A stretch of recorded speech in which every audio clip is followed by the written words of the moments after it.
আমি লিখব চিঠি দেব তোমায়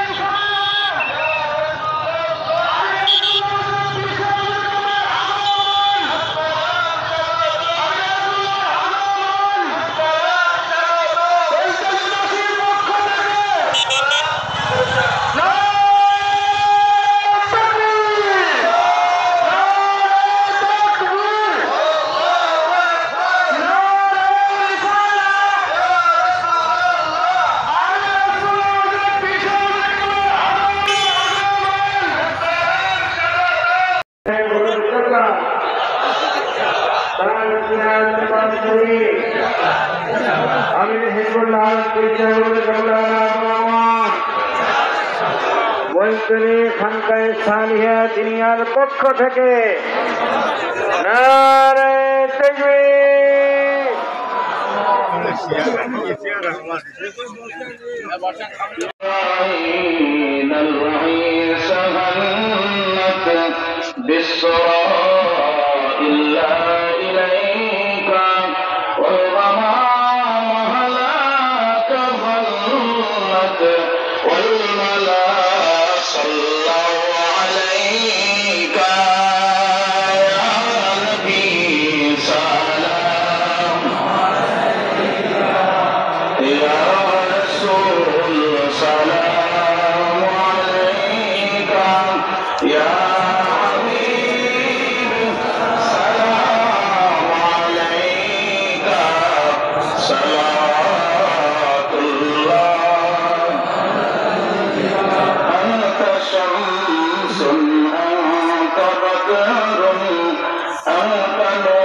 নিজের মতো তার ভাব আসলে মানুষ আমাকে ওয়াইজ করবে, মানুষ আমাকে জ্ঞানী করবে, এই উদ্দেশ্য যদি ওয়াজ করেন মাথার উপরে একটু ডাকলাম সব কিছু থাকবে আল্লাহ হচ্ছে আল্লাহর জন্য। কার জন্য?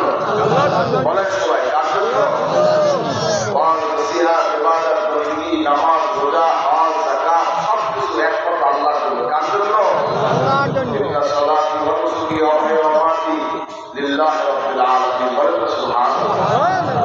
আল্লাহ তোমার নামাজ, রোজা, হজ, যাকাত, কুরবানি সব কিছু এক কথা আল্লাহর জন্য। বলেন কার জন্য? আপনাকে আল্লাহ করতে রাজি আছেন? রাজি না আল্লাহ কবুল করুন। আমিন। বর্তমানে ওয়াজ নসিহতের রাস্তায় রেওয়াজ হয়েছে, রেওয়াজ চালু হয়েছে। লক্ষ লক্ষ মানুষ হবে, হাজার হাজার মানুষ হবে, শত শত মানুষ হবে, মানুষ হবে, বিশাল কিছু হয়ে গেছে। ওয়াজ নসিহত হেদায়েতের জন্য। হেদায়েত করবেন কে? বলেন হেদায়েত কে করবেন? আল্লাহ। আমি ওয়াজ করলাম, আমি নিজে আমল করলাম না, কাজ হবে? লিমা তাকুলুনা মা লা তাফআলুন। আল্লাহ পাক ইরশাদ করেছেন, তুমি যা করো না অপরকে উপদেশ দিও না। নিজে যা করবেন না, আমল করবেন না, সেটা মানুষকে বলবেন। যেটা করবেন সেটা নসিহত করবেন। হাজিরিন, যাই হোক এই বিষয়গুলো আমাদের খেয়াল রাখা দরকার। যত দিন যাচ্ছে মানুষ আস্তে আস্তে সব কিছু কেমন ভিড় হয়ে যাচ্ছে, কেমন গুরুত্ব নাই, গুরুত্ব সুন্দর থেকে মানুষ দূরে সরে যাচ্ছে, আওয়ামী থেকে দূরে সরে যাচ্ছে, এরশাদ থেকে দূরে সরে যাচ্ছে, চাষ থেকে দূরে সরে যাচ্ছে, তাহাজুদ থেকে দূরে সরে যাচ্ছে, লেবার পোশাক সুন্দর থেকে দূরে সরে যাচ্ছে। কেমন যেন গাছ লাগাতে রাখা। আর এর কারণ হচ্ছে বেশি অর্থশীল হওয়ার কারণে। বুঝলাম নাকি? অন্তসিয়াতে কিছু মানুষ হেদায়েত হয়, কিছু মানুষ গোমরাহ হচ্ছে। ভুল বলছি নাকি? কথা বলেন না কেন? ভুল বলছি না। যেটা যত ভালো ওটা খারাপটাও কিন্তু অত ডেঞ্জারাস। অন্তসিয়াতে মানুষ হেদায়েত করছে, অন্তসিয়াতে মানুষ পথভ্রষ্ট হয়ে যাচ্ছে। যাবেন কোন কথা, কোন দিকে যাবেন? এজন্য যা নসিহত শুনবেন বুঝে শুনে শুনবেন, আর কাজটা শুনবেন। সবাই এখন ইমান চুরি করতে আসছে, সব পকেট মারে এসেছে। বলবো নাকি বাবা? সব পকেট মার বের হয়েছে, ইমান চুরি করতে, ইমান নষ্ট করছে। খেয়াল রাখবেন, মানুষের কথা ছাড়া ইমান আছে, কথা ছাড়া ইমান আছে। জবানে একটা কথা হাজরি আমার কথা ছাড়া মানুষ ইমান যদি অল্প যদি কোনোরকম ভুল বস্তু কেউ দেয় আর সেগুলো যদি কেউ আমল করে তাহলে সে গোমরা হবে না? যদি কেউ বলে নবীজিকে যে সাহাবায়ে সত্যের মাপকাঠি, তারা কি হক না গোমরা? কথা অনেকে বলেন, অনেক বলেন গোমরা আসল না কেন? সবাই বলেন সাহাবায়ে কেরাম কি সত্যের মাপকাঠি কিনা বলেন? কে সত্যের মাপকাঠি মানে দেখতে চায় না? এখন যদি কেউ বলে সাহাবায়ে কেরাম সত্যের মাপকাঠি না, এটা ওয়াজের মধ্যেই হচ্ছে, এই কথা বলে ওয়াজই হচ্ছে, তাহলে কি সেই ওয়াজ শোনা যাবে? না। বলেন সেই ওয়াজ শোনা যাবে না? কিতাবের মধ্যে লেখা আছে, বইয়ের মধ্যে লেখা আছে সাহাবায়ে কেরাম সত্যের মাপকাঠি না, সেই বইতে লেখা, সেই বই পড়া যাবে না। মনে রাখবেন, দুধের মধ্যে এক গ্লাস দুধটাও খাওয়ার অনুপযোগী হওয়ার জন্য এক ফোঁটা প্রেসার যথেষ্ট। এক ফোঁটা প্রেসার যদি ওই গ্লাসে পড়ে, ওই দুধের মধ্যে পুরা দুধটা আপনার খাওয়াটা অকেজ হয়ে যায়, ওই দুধটা খাওয়ার যোগ্যতা নেই। হাজরিন, বিষয়গুলি খেয়াল রাখা দরকার। এখানে আমার কথা জরুরি না, কিন্তু আল্লাহ রসুলের বিরুদ্ধে কেউ কথা বলবে, আকীদা পোষণ করবে, ইমাম থাকতে মানা যাবে না, ঠিক কিনা কথা? এইটা মনে রাখবেন। আমার অর্থ আপনার জরুরি না, আমার কথা মানা আপনার জরুরি না। আল্লাহর বিরুদ্ধে, নবীর বিরুদ্ধে কেউ বলে সেটা কিন্তু মানা যাবে না, এইটা মাথায় রাখবেন। আমাদের দেশে তো জ্ঞানী এখন অভাব নাই। সবসময় মনে রাখবেন, জ্ঞানী যত আসবে এর মধ্যে ভেজালও তত আসবে। যত বেশি ওয়াজ হবে, ভেজাল ওয়াজের মধ্যে পয়দা পাবে। ওয়াজের মাধ্যমে মানুষ হেদায়েত হয়, ওয়াজের মাধ্যমে মানুষ গোমরাহ হয়। পীরদের হাতে হাত দিয়ে মানুষ তওবা করে, ইস্তিগফার করে, বায়াত হয়ে, তরিকা মস্ত করে, কলম সাফ করে, আবার কিছু কলম সলাব হয়ে যায়। আছে কি নাই? হাজরিন, কিন্তু প্রত্যেকটা জিনিসের এপিডোপিড আছে, ভালো দিক পজিটিভ নেগেটিভ আছে, ভালো খারাপ আছে প্রত্যেকটা জিনিসের, এটা মাথায় রাখবেন হাজরিন। কারণ খুলনা বেল্টের মানুষ সহজ সরল আছে, আবার পেঁয়াজও আছে, গ্যাসের আছে। অনেকের মন অনেক সরল, অনেক পেঁয়াজ, সবাই বেশি অসুবিধা নাই, আলহামদুলিল্লাহ। যাই হোক, কথা হচ্ছে এই এলাকায় আমাদের যাতায়াত কম। কারণ কি, বগুড়া হুজুরা এলাকায় আসছেন না। বগুড়া হুজুরা এলাকায় আসতেন, বলতেন আমার দাদা হুজুর, কাই হুজুর, আমার নানা তারা আসতেন, বিধায় এই এলাকায় আমরা কম আসা হচ্ছে। বিধায় বগুড়া হুজুরা তো সহজ সরল মানুষ, হ্যাঁ মাথার উপরে নুন খুঁজে অনেকে বড় কথা বলতেন কি করি। আমি কিন্তু ওপেন করেছি, আমার নানাদেরকে, আমার মামুকে ব্যবহার করে অনেকে অনেক কিছু আমরা কামাই করতেছি। হাজরিন, সবসময় মনে রাখবেন, মাসলাক এটা ভিন্ন জিনিস, আদর্শ আকীদা ভিন্ন জিনিস। শাস্ত্রীরা শরীফকে আদর্শ আকীদা পোষণ করে।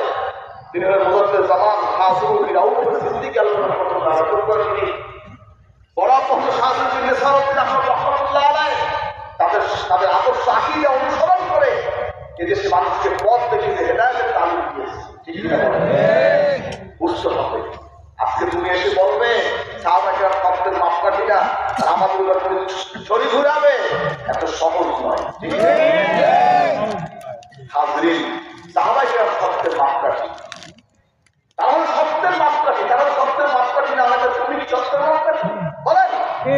আপনি সত্য মাপকাঠি কোনোদিনও না।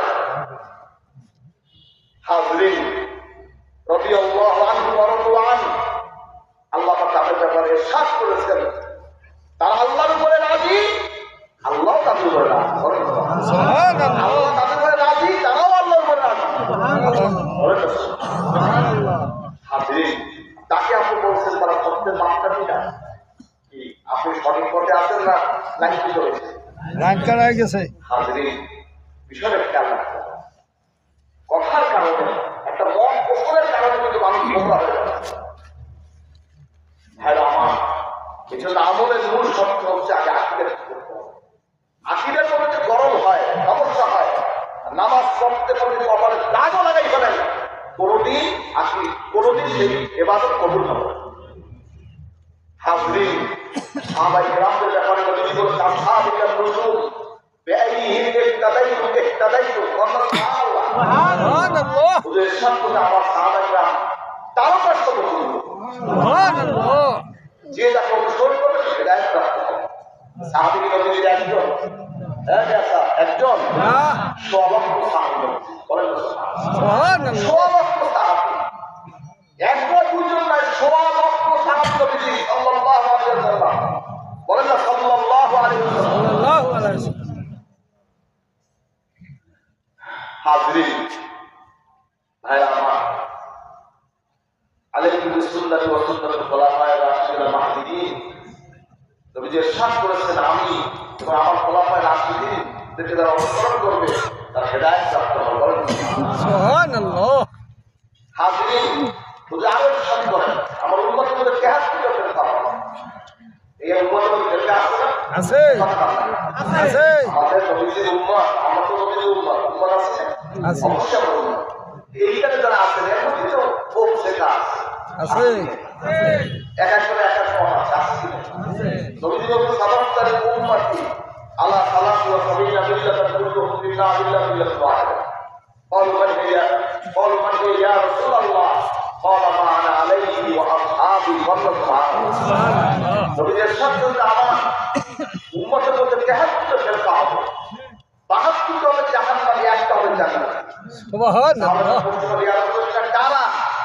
নবীজি বলেন قال ما انا عليه واصحابي, সেটা আমি এবং আমার সাহাবীদের যারা অনুসরণ করবে তারাই হলো হিদায়াতপ্রাপ্ত, তারাই হলো সেই একজন নাজাতপ্রাপ্ত দল। বলেন সুবহানাল্লাহ। নাজাতপ্রাপ্ত দলের অন্তর্ভুক্ত হলো তারা, কারা? যারা নবীজি এবং তার সাহাবীদের অনুসরণ করে। সুবহানাল্লাহ। একটা আমলের কথা বললেই সারা মানে কি বলে যারা আবু বকর করেছে, ওমর করেছে, ওসমান করেছে, আলী করেছে, মহান